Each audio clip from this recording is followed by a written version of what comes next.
뭔가 경지에 올라간 부자들은 정상이라고 생각해요? 비정상이라고 생각해요? 정상에 간 사람은 네. 정상이 아니야. 대부분의 부자들은 정상적인 방법으로 정상에 가지 않았어요. 부족한 사람은 부자가 될 수 없는 거야. 이야, 이거는 공식이네. 이 세상에서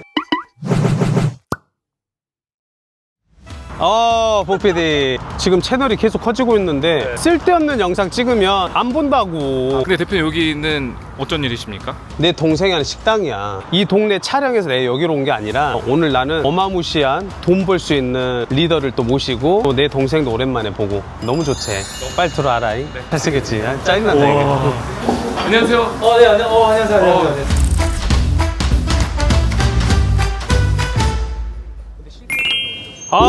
교수님. 드디어 오셨네. 드디어 만났어. 네, 반갑습니다. 네. 너무 대박입니다, 대박. 아유, 내가 살아생전에 유영만 교수님을 모시다니. 여러분이 쓰고 있는 언어가 타성에 젖으면 여러분의 생각도 타성에 젖습니다. 제가 이렇게 영광입니다, 교수님. 왜 이렇게 바쁘세요? 그러게요. 자꾸 이제 유명해지니까 사람들이 자꾸 저를 호명하는 것 같아. 호명. 그러니까 미래 부자는 누구냐면 세상으로부터 호명받는 사람이에요. 호명을 안 받으면 바로 제명돼 버려요. 제명으로 간다고. 그러니까 호명받으려면 어떻게 해야 되냐면 어떻게 해야 돼요? 그 사람만이 할 수 있는 대체 불가능한 경쟁력을 갖고 있어야 돼. 그러니까 대체 불가능한 콘텐츠를 갖고 있든지 대체 불가능한 저런 고기를 갖고 있든지. 그러니까 내 강의는 재미도 있고 의미도 있고. 그러니까 이제 계속 호명받는 거죠. 그래서 그 호명 받은 곳 중에서 나도 삼성을 강의를 해봤어. 근데 그 제일 상급지 사장단은 못 간다면서요. 사장단 강의를 내가 내 기억에 한 15년 전에 저 사실 삼성 출신이거든요. 네네네. 근데 내 고향에 가서 강의를 하는데 그것도 사장님들 50명이 앉아있어. 새벽 7시에. 계열 그룹 사장 다 있는데. 삼성전자, 삼성 엔지니어링, 삼성부서 막 다 그럴게요. 일단 강의장 온도가 영하 20도야. 이야. 그러니까 쎄하다, 쎄. 웬만한 강사들은 다 얼어 죽어요. 강사들의 무덤이야, 거기가. 아이고야. 그래서 거기서 살아나면 이제 우리나라 강의 업계를 이제 평정한 거나 마찬가지. 이야. 그때 내가 1시간 얼마 받았는지 알아요? 제가 1시간당 200 정도 받거든요. 1시간에 15년 전에 500만 원 받았어요. 이야. 15년 전 지금으로 말하면 거의 800만 원, 900만 원이거든요. 그럼 지금 내가 한 1000만 원 받아야 되는데 네. 그 무슨 이상한 법이 생겼어요. 김영란법이라고. 네. 그래가지고 김영란법 때문에 지금 가세가 기울고 있어요. 내가 용접을 해가지고 말이야 대학 교수까지 돼서 어마어마한 이 호명을 받고 있는데 네. 오늘 여기 단가도 안 맞고 안 올까 하다가 이 대표님이 밥하고 술 사준다 그래서 왔어. 네. 아무튼 이렇게 뭔가 특이하게 나를 브랜딩해야 이걸 휴먼 브랜딩이라고 하거든요. 진짜 부자들은 브랜딩을 잘해. 그러니까 마케팅하고 브랜딩의 차이가 뭔지 알아요? 아주 간단하게 내가 설명해 줄게. 마케팅은 넘버원 싸움이야. 브랜딩은 온리원 싸움이야. 이야. 그럼 여기도 미래관도 마케팅을 계속하면 이런 고깃집끼리 계속 넘버원이 되려고 해서 그죠. 레드오션에서 피 튀기는 경쟁을 계속해. 근데 대체 불가능한 온리원이 되면 경쟁 상대가 없어. 경쟁 상대가 바깥에 있는 고깃집이 아니라 어제의 우리가 했던 방식이야. 어제보다 조금씩 나아지려고 노력하는 거야. 이게 온리원이거든요. 오늘 또 부자 되는 이야기 해주십시오. 근데 교수님은 젠랩 느낀 거지만 겉으로 보아선 수수한데 있어 보여요. 이 부티가 잘잘 흐릅니다. 이유가 뭘까요? 제가 아는 시인 중에 한 사람이 이런 말을 했어요. 네, 갑자기 시인이 출연했습니다. 그 사람의 눈에는 네. 그 사람의 심장이 올라와 있다. 이야. 그러니까 심장은 볼 수 없는데 그 사람이 지금 뭘 생각하고 어떤 느낌을 갖고 있는지는 어디에 나타나냐면 눈빛에 나타나요. 살아있는 사람들, 뭔가 생각이 섹시한 사람, 뇌생남들 뭐 이런 사람들 보면 눈빛이 장난이 아니에요. 근데 그렇지 않은 사람들은 주로 따뜻한 눈길을 보내지 않고 눈총을 쏴버려. 총 중에 가장 강력한 총이 눈총이거든요. 그 눈총 맞으면 사람 죽는데 눈길을 보내면 사람들이 이제 포근해지고. 눈길과 눈총 이렇게 다르네요. 그렇죠. 그러니까 나는 내가 스스로 이렇게 생각을 좀 참신하게 갖고 어제와 다르게 좀 이렇게 뭔가 좀 something different하게 생각을 계속하고 사람들한테 이렇게 가급적 따뜻하게 다가가려고 하니까 내 심장이 갖고 있는 느낌들이 이제 눈빛으로 보여가지고 표현이 되는 그래. 이렇게 겉으로 보기에 이렇게 뭔가 좀 있어빌리티하게 보이는 거지. 네. 근데 그러면 저희 강 대표님은 눈빛이 어떤 눈빛인가요? 눈빛이? 네. 장난이 아닌 것 같아. 오늘 교수님한테 뽕을 뽑아버려야 돼. 그런 눈빛. 혹시 그런 눈빛 안 받나요? 아니, 사기칠 눈은 아니고, 바람사라에 사기를 북돋아줄 눈이야, 사기는. 대단하다. 교수님, 제 채널이 돈 공부하는 채널이거든요. 늘 노동소득으로만 답이 안 나오니까, 그래서 교수님한테 진짜 많은 인사이트, 깨달음을 좀 얻게 해주고 싶거든요. 사실 내가 무슨 재무적으로, 파이낸셜리 부자는 아니지만, 부자일 수도 있고, 막 사람마다 다르겠지만, 그 중에 이제 지적 자산을 많이 갖고 있어요. 인터렉추얼 캐피탈. 네. 주식에 투자하기도 하지만 나는 평생 지식에 투자를 해서 주식에 투자하는 사람을 능가하는 게 나의 목표예요. 돈을 버는 방법이 참 여러 가지가 있을 거 아니에요. 복권을 사가지고 부자가 되는 방법도 그죠, 있고. 그죠, 그죠. 근데 가만히 생각해보면 뭔가 경지에 올라간 부자들은 정상이라고 생각해요? 비정상이라고 생각해요? 정상에 간 사람은 정상입니까? 아니, 나는 정상으로 보여요? 비정상으로 보여요? 교수님은요, 비정상을 보입니다. 나는 정상적인 대학 교수하고 밥을 먹잖아요. 아, 진짜요? 정상에 간 사람은 네. 정상이 아니야. 아니, 높이뛰기를 할 때 요즘 앞으로 넘어요? 뒤로 넘어요? 뒤로 넘어요. 뒤로 넘지. 원래는 처음에는 앞으로 넘었어. 아하. 정상적인 높이뛰기에서도 앞으로 넘었는데 신체 구조상 인간은 2m를 넘을 수 없다는 게 정상적인 사람들의 사고의 한계였어. 그런데 1968년 멕시코 올림픽 때 세계 최초로 뒤로 넘었어. 딕 포스베리. 그래서 무려 2m 24cm를 넘었어. 그때 올림픽 때 되게 센세이션을 센세이션을 일으킨 거지, 센세이션을. 네. 그러니까 그 친구는 비정상인 거지. 네. 정상적인 사람들의 높이뛰기 방식을 뒤집어 엎어가지고 뒤로 넘은 거지. 그러면 뒤로 넘은 사람은 지금은 지극히 정상이지만 그 당시에는 다 미친놈이라고 그래서 듣도 보도 못한 방법으로 넘은 거잖아요. 그러니까 좀만 더 구체적으로 얘기해 주세요, 교수님. 예를 들면 이렇게 뭐뭐에는 뭐뭐가 있다. 이거 있다라는 거를 부정해야 아. 없는 세상이 열리는 거야. 음식점에는 가면 메뉴가 있잖아. 근데 메뉴를 없애버려. 자, 그러면 메뉴 없는 음식점이 생기잖아. 너무 재밌다. 그럼 메뉴 없는 음식점이 생기면 어떻게 할까? 그냥 주방장에 들어오는 사람 표정 보고 대표님 오늘 우울하네. 그러면 우울하니까 쿨한 냉면이나 하나 먹어. 그러면 와. 주방장이 지 맘대로 막 메뉴를 추천해 주는 거야. 나 먹을 걸 선택하지 않고 재밌는 거지. 응? 그러니까 모든 사람은 부자는 아니지만 대부분의 부자들은 정상적인 방법으로 정상에 가지 않았어요. 그러려면 비정상적인 사유를 하려면 네, 공부를 해야지. 멘탈이 계속 뭔가 지적 자극을 받아야 되는데 멘탈 머슬이 부실해. 아. 그리고 사유 기능이 얄팍하고. 네. 그러면 다른 사람하고 다른 방법으로 부자가 될 수 없는 거지. 그러니까 부자가 되려면 돈을 버는 방법을 공부를 해야 되는데 사람들이 했던 방식대로 하면 안 되니까 네. 전혀 누구도 하지 않는 방법을 개발해야 되는데 그런 방법은 가만히 앉아서 생각해가지고 되지 않는다고. 아, 정말 그 사람이 돈이 많은데도 불구하고 싼 티가 나. 왜 그럴까? 왜 그럴까요, 교수님? 내가 보기에는 이 세상에서 읽지 말아야 될 시가 한 3가지가 있어. 진짜요? 첫 번째 시시. 아, CC. 다른 사람 시간을 시시하게 생각하는 이런 부자들. 남의 시간을 소중하게 생각하지 않아요. 네. 예? 예를 들면 이런 거야. 내가 조찬 강연을 갔는데 3분 스피치라는 사람이 나타난 거야. 그게 네. 국회의원이야. 나중에 이름도 밝혀줄게. 근데 이분이 3분 스피치를 해야 되는데 남의 시간을 시시하게 생각하고 아. 이 사람이 몇 분 스피치를 했는지 알아요? 30분 했어요. 아, 미친놈이네. 그러니까 3분인데 10배를 했잖아. 그러니까. 그러면 내 시간이 90분에서 60분으로 줄어든 거잖아. 이 세상에서 가장 강력한 범법 행위가 뭐냐면 남의 시간을 시시하게 생각해 시간을 도둑질하는 사람. 바로 고치수에 고도수에 집어넣어야 됩니다. 두 번째는 남의 생각을 무시해버려. 부자라고 생각하고 지 생각만 옳게 생각하는 거야. 다른 사람 생각은 다 쓰레기야. 그렇게 하면 안 되지. 무시하는 사람. 이런 사람도 이제 그 가장 가까이 하지 말아야 할 시 중에 하나인 것 같아요. 또 가까이 하지 말아야 돼. 세 번째 C는 누군가요? 과시. 예. 내가 이렇게 돈을 벌었어. 그렇게 안 해도 그냥 밥만 사면, 그러니까 나이 들어서 다물어야 될 게 있어. 셧업. 입은 다물고 페이업. 지갑을 열어야 되는데 지갑은 열지 않고 입만 열어. 그러니까 셧업. 빨리 입 다물고 지갑을 좀 열어서 밥을 사면 밥을 사고. 그죠. 요즘 제가 그러고 있습니다. 그러면 저 사람하고 밥 먹고 싶다. 저런 사람 잘 돼야 된다. 잘 돼야 된다. 그러면 굉장히 품격 있어 보이는데 그러니까 시시하게 생각하고 무시해버리고 그 다음에 과시 자기 자랑만 계속하고 그러면 사람들이 가까이 가지 않는 거죠. 교수님, 그럼 반대로 가진 것 없는데 이런 사람 포텐셜 있다. 이런 사람은 될 사람들의 특징을 얘기 좀 해주세요. 다른 사람의 이렇게 배경이 되어주는 사람이야. 우리가 와이프한테 꽃 선물할 때 장미꽃하고 안개꽃 이렇게 깔아서 선물하는데 누가 배경이야? 안개꽃이요. 안개꽃이 하얀 배경이니까 그렇죠. 장미꽃이 가운데 더 돋보이는 거야. 그러면 장미꽃은 누구한테 고마워야 되냐면 안개꽃 덕분에 지가 잘나서 빨개가지고 아름다운 게 아니라니까. 교수님, 내가 교수님을 뵙고 싶었던 게 이런 부분이거든요. 제가 이렇게 깨달음을 얻고 싶어서. 근데 이 영상을 통해서 이 깨우침을 얻어야만 인간이 바뀌잖아요.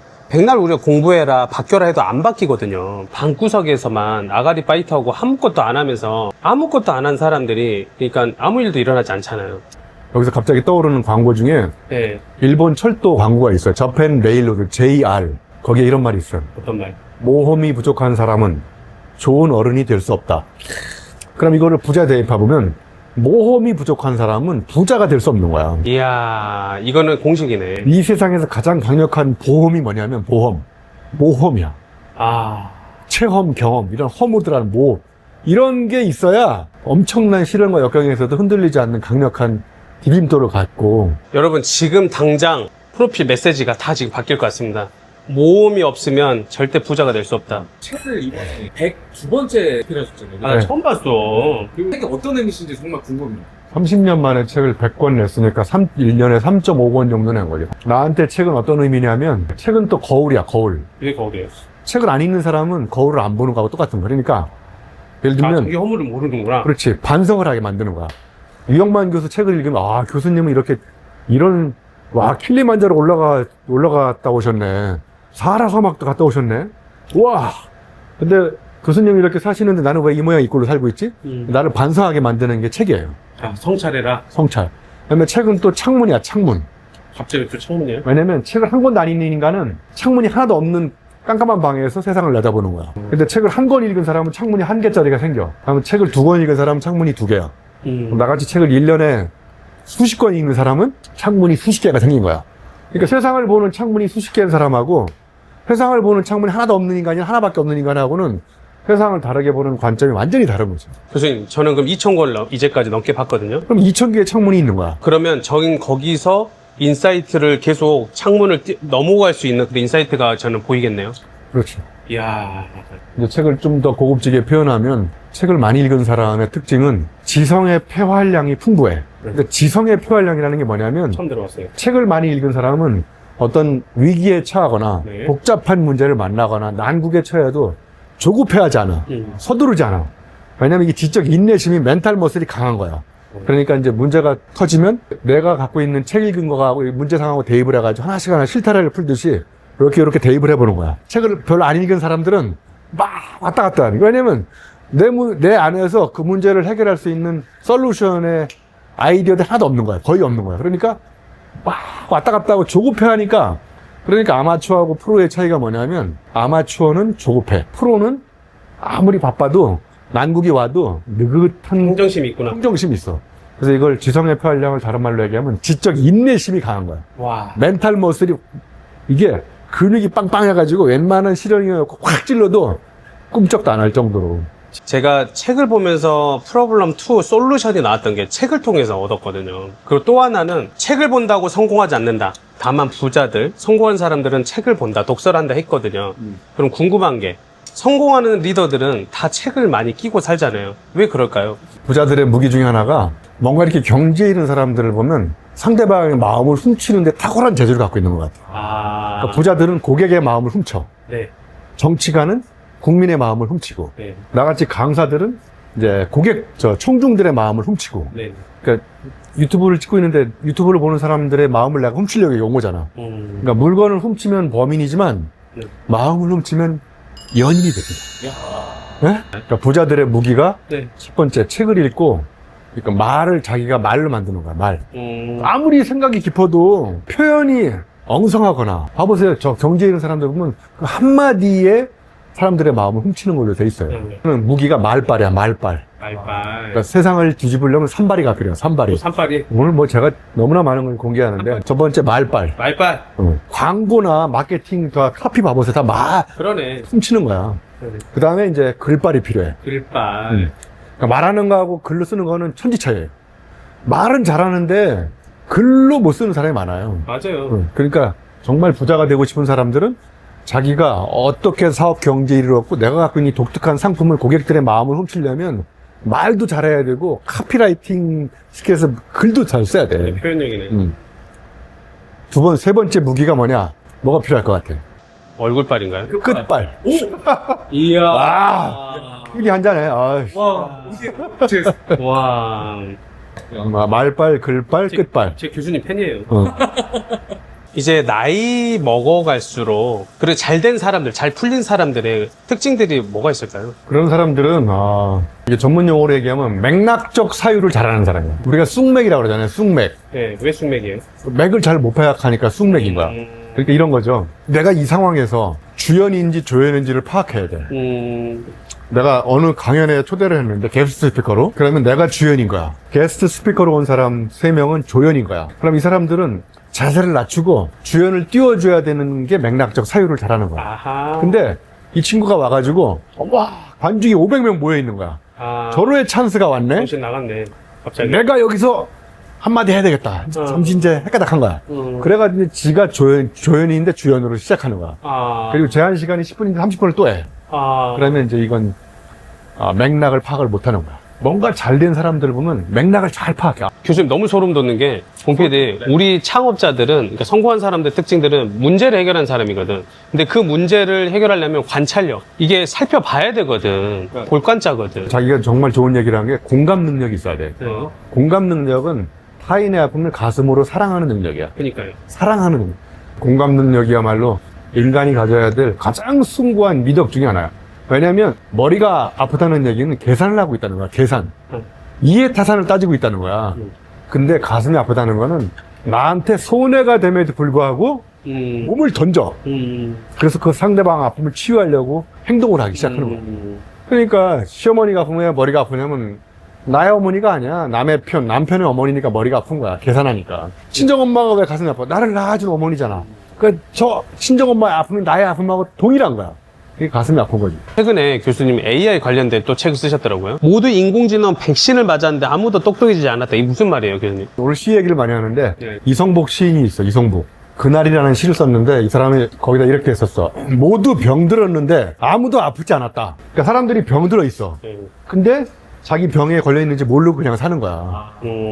그걸 내가 패러디해가지고 모두 인공지능 백신 맞았는데 아무도 똑똑해지지 않았다. 그러니까 스마트 AI가 기술이 스마트해지는데 그 스마트한 AI를 활용하면 활용할수록 인공지능에 의존하면 의존할수록 인간 지능은 점점 스튜핏, 멍청해질 수 있다는 거예요. 제가 흑수저거든요. 그래서 언더독인데 2평 고시원에 살면서 좌절하고 싶었거든요. 제가 또 장애도 있어서. 근데 너무 힘든 시기를 극복했을 때 그 도종환 시인의 흔들리면서 피는 꽃을 보고 힘을 냈거든요. 흔들려봐야 세상을 뒤흔들 수 있어. 자기가 지금 흔들려봤기 때문에 응? 이렇게 지금 세상을 뒤흔드는 유튜브를 만드는 거잖아요. 미쳤다. 응? 야, 이거 각본 없는 드라마야. 어떻게 이렇게 마무리를 해줄 수 있지? 그러면 인간이 이제 다 AI 시대 다 똑똑해져. 너도 나도 똑똑하고 교수님만큼 저도 똑똑해질 수 있어요. 그럼 진짜 앞으로 어떻게 돼요? 인간이 진짜 종말이 오는 거예요, 교수님? 종말이 오지. 2024년도에 옥스퍼드 작년에 올해의 단어가 뭐냐면 뇌 썩음이야. 뇌 썩음이요? 뇌 썩음. 브레인 랏. 뇌가 썩는다는 거야.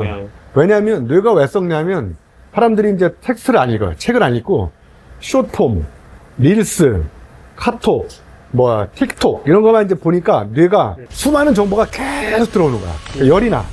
뇌가 타. 그러면 이제 이거의 장본인이 AI인 거야. 자, 물음표가 생겨, 물음표. 물음표가 생겼으면 바로 옛날에는 생각을 했어. 다 찾아보고. 다 찾아보고. 저 어렸을 때 운전할 때 지도 보고 다녔거든요. 그러니까 국리에 국리를 거듭했잖아. 그래, 맞아요. 근데 지금은 이게 인류 문명의 위기가 온 거야. 자, 물음표가 생기면 물음표를 밑으로 잡아 당기면 무슨 표시가 돼? 느낌표가 되잖아. 느낌표는 물음표가 낳은 자식이야. 응? 근데 물음표하고 느낌표 사이에 이렇게 거리가 있었어, 거리가. 느낌표를 찾기 위해서 느낌표가 갑자기 나오진 않잖아. 이렇게 고생을 하면서 생각하고 국리에 국리를 거듭하고 사람도 만나보고 조언도 들어보고 책도 읽어보고. 맞아요. 그런데 지금은 물음표가 생기면 바로 어디로 가? 바로 그냥 인터넷. GPT한테 딱 물어보잖아. 그럼 GPT가 느낌표를 주지 않아. 마침표를 줘. 느낌표 중에 위에 따가리가 떨어져 있어. 위에 따가리가 딱 떨어져 나가고 밑에 점만 찍혀 있어. 위에 점만 쫙 답을 줘. 그래서 인생의 종지부가 마침표가 찍히는 거야. 인생이 끝나가. 교수님, 그러면 드디어 AI가 그러면 이 색채 못하는 능력이 뭐가 있을까요? 이제 우리가 부자가 되려면 인공지능을 활용하되 인공지능이 할 수 없는 능력을 갖고 있어야 돼요. 첫 번째가 뭐냐면 질문 능력이 아니고 호기심을 가지고 질문하는 능력. AI한테 이렇게 해가지고 질문 100개 만들어줘 그러면 알고리즘은 질문을 100개 인간보다 더 빨리 만들어. 근데 AI는 호기심이 없어. 호기심을 가지고 질문하는 능력이 가장 중요한 능력이에요. 전대미문의 질문을 던져야 물음표가 바뀌어야 느낌표가 바뀌어. 그러니까. 두 번째는 우리가 계속 얘기했잖아. 공감 능력. 공감 능력. 타인의 아픔을 가슴으로 살아가는 능력. 이런 게 이제 인공지능이 쉽게 흉내낼 수 없는 인간의 고유한 능력. 두 번째인 거고, 세 번째는 이제 상상력이야. 자, 여기서 조심해야 될 거는 뭐냐면, 사람들이 상상력 그러니까 갑자기 공상, 허상, 망상, 뭐 이런 거 생각한다고. 근데 여기서 놀라운 게 뭐냐면, 상으로 끝나는 단어 뒤에 힘력자가 붙어 있는 단어가 한번 생각해봐. 힘력자가 붙어 있는 단어. 상상력인가요? 상상력 하나밖에 없어. 아. 공상력, 망상력, 몽상력 이렇게 얘기하잖아. 오로지 상으로 끝나는 단어 뒤에 딱 하나 힘력자가 붙어 있는 건 뭐냐면 상상이야. 그러니까 상상력이 인류를 구원해 줄 수 있는 거야. 근데 여기서 또 하나의 중요한 사실은 상상력은 경험해봐야 나올 수 있어. 내가 바다를 보지 않았는데 바다를 상상할 수 없어. 그 바다 안에서 빌딩을 지을 수 있는 뭐 이런 상상력이 안 나오겠네. 그러면 결국 상상력을 바꾸는 방법은 경험을 계속 바꿔야 되는 경험을 바꾸는 거야. 아, 소름 돋았어요. 근데 어떡해. 네 번째는 이제 여기서 중요한 거는 아이디어가 세상을 바꾸지 않아요. 부자들은 아이디어 많은 사람이 아니야. 아이디어도 많지만 아이디어를 현실에 구현시켜야 돼. 그러니까 이제 네 번째 능력이 뭐냐면 실천적 지혜야. 그러니까 인공지능이 지식은 갖고 있지만 지혜는 갖고 있지 않아요. 없구나. 지혜는 몸이 땀을 흘리면서 시행착오를 겪어보면서 현장에서 실험을 해보고 시행착오를 겪어봐야 판단착오가 줄어들어요. 이 마지막 실천적 지혜는 인공지능이 쉽게 흉내낼 수 없는, 인공지능은 몸이 없기 때문에 땀을 흘리잖아요. 아니 자기야, 부자는 땀을 흘리나 침을 흘리나? 땀을 흘려요. 땀을 흘리잖아. 침 흘리는 사람은 부자가 될 수 없어. 맞아요. 시기 질투하면서 침 흘리는 행동이에요, 그거. 지혜는 땀의 산물이에요. 책상에서 나오질 않아. 그게 실천적 지혜야. 앞에 형용사가 붙잖아. 실천적 지혜. 그냥 지혜가 아니라. 이거는 인공지능이 흉내낼 수 없어. 좋다. 그러니까 이제 앞으로는 지식으로 지시하는 시대는 끝났어. 지혜로 지휘하는 시대가 온 거야. 아하. 이제 부자들은 지식으로 지시하면 안 돼. 앞으로 인공지능 시대에 난 이렇게 생각해요. 부자들이 인공지능을 활용하는 사람하고 활용하지 않는 사람은 격차가 더 벌어질 것 같아. 그러니까 AI 리터러시를 잘 갖고 있는 사람 부자는 맨 땅에 헤딩하는 사람보다 50% 일단 빨라. 예를 들면 이런 거. 내가 책을 쓰고 있는데 그 열정에 관한 명언 소설책에서 100개 알려줘. 그럼 얘가 소설책에서 열정에 관한 명언을 100개를 딱 갖고 와. 몇 초 만에. 맞아요. 그러면 내가 아날로그로 그걸 다 찾아보는 거하고 찾아보면서 글을 쓰는 작가하고 AI를 활용해서 100개를 딱 갖고서 출발하는 사람하고 일단 출발점이 경쟁력이 엄청나게 차이가 있는 거야. 그죠. 부자도 똑같은 거야. 내가 이런 사업을 하려고 그러는데 이런 데이터를 딱 AI한테 줘. 그러면 어디서 사업하면 좋겠냐. 그럼 걔가 이제 레커멘드를 해줄 거 아니야. 추천해준 대로 그대로 하면 망하는 거지. 그런데 거기다가 자기 경험, 자기 노하우, 자기 어떤 체험적 통찰력 이런 걸 추가해가지고 제3, 제2의 노하우를 가지고 영업, 사업을 하는 사람하고 AI가 시키는 대로 사업하는 사람하고 그건 극명한 차이가 있는 거지. 그러면 계속 이렇게 AI 의존만 하지 말고 진짜로 질문이 계속 끊임없이 꼬리에 꼬리를 물고 이런 사람들이 진짜 이제 진정한 부자 될 수 있어요? 그러니까 진짜 부자가 되려면 질문이 달라야 돼. 지네를 보여줘. 지네 이미지를. 지네를 보여주고 지네 다리는 몇 개야? 그러면 사람들이 막 세고 있어. 아, 지네 다리는 여러 개야. 여러 개. 그러면 이제 개미가 지나가다가 지네한테 호기심이 생겨가 질문을 던진 거야. 갑자기요? 야, 지네야. 넌 앞으로 걸어갈 때 이 수많은 다리 중에서 어떤 다리를 첫 발로 내딛느냐? 이야. 그랬더니 지네가 깜짝 놀랐어. 뭐라고요? 왜 깜짝 놀랐을까? 한 번도 생각 안 해봤고. 그렇지. 아, 이번에는 똑바로 대답하는구나. 억지로 반대로 생각하는 거예요. 얘는 한 번도 생각한 적이 없어. 네. 그냥 아무 생각 없이 인생을 사는 애야. 그러네. 그러니까 대부분의 직장인들이 다 이런 거야. 지네처럼 사는 거야. 아무 생각 없이 출근하고 아무 생각 없이 퇴근하는데 이런 직장인들한테 생각하게 만드는 강력한 방법은 질문을 던지는 거야. 그러니까 스스로 자문자답하는 사람들의 진짜 메시지가 부자는 네. 질문을 던져가지고 낯선 생각을 잉태하게 만들어주는 질문술사야. 질문술사. 연금술사가 아니라 이야, 질문술사가 돼야 돼. 재밌다. 그러니까 부자들은 왜 부자가 된 거냐면 왜 부자가? 어제와 다른 질문을 던진 사람이야. 이야, 어제와 다른 질문을. 어제와 다른 질문을 던져야 전대미문의 관문이 열리는 거야. 이야, 질문이 관문으로 응. 성공으로 열리는구나. 이야, 미쳤다. 교수님 안 늙었으면 좋겠다, 나는. 아, 교수님 오늘 바쁘신데 또 저랑 술 한잔 해주신다고 나와주셔서 너무 감사해요. 아, 오늘 사실 이게 지금 제가 사람들한테 덕을 쌓지만 사실 그 덕을 제가 받고 있는 거거든요. 저도 너무 많은 인사이트를 얻었습니다. 제가 실제로 지금 경영하는데, 사업하는데 많이 도움 될 것 같습니다. 나는 이제 마지막으로 네, 사람들한테 해주고 싶은 이야기가 딱 하나 있어. 네, 많이 해주세요. 뭐냐? 내가 설립한 대학이 있는데 아, 진짜요? 대학이 두 개가 있어. 아, 하나는 걱정대학교, 아, 하나는 들이대학교. 어, 그러니까 부자들은 걱정대학교 가지 않고 들이대학교 가는 것 같아. 그리대학교. 걱정대학교 부정학과 자포자기 전공. 아이고야. 이런 대학을 가면 안 돼. 티벳 속담에 이런 말이 있어요. 걱정을 해서 걱정이 없어지면 걱정이 없겠네. 네. 걱정해가지고 해결될 문제가 없으니까 부자들은 앉아서 걱정하지 않아. 맞아요. 일단 들이대. 시행착오를 겪어. 안 되면 다시 해. 그러니까 부자들은 법대로 하지 않아. 방법을 개발해. 그러네. 그러니까 부자들은 방법 개발 전문가야. 이야, 제 얘기. 아마추어들은 법대로 해. 네. 법이 정해놓은 테두리대로. 법을 위반하라는 얘기가 아니라 부자들은 액션을 한 다음에 안 되면, 법대로 안 되면 지가 법을 개발해. 방법이라는 법을 개발해. 세상은 법 전문가가 이끌어가는 게 아니라 방법 개발 전문가가 이끌어가. 그 사람들이 다 들이대학교 출신이야. 네, 맞아요. 웬만하면 전 영상 제 거 잘 안 보거든요. 이거는 봐야 되겠어요. 다시 한번 복기를 하면서 여러분들도 2번씩 보세요. 진짜 기운 한번 주십시오. 자, 오늘부터! 돈 공부! 네, 고맙습니다, 교수님. 그래서 돈만 주는구나, 돼지고기 돈. 끝까지 언어 유희로.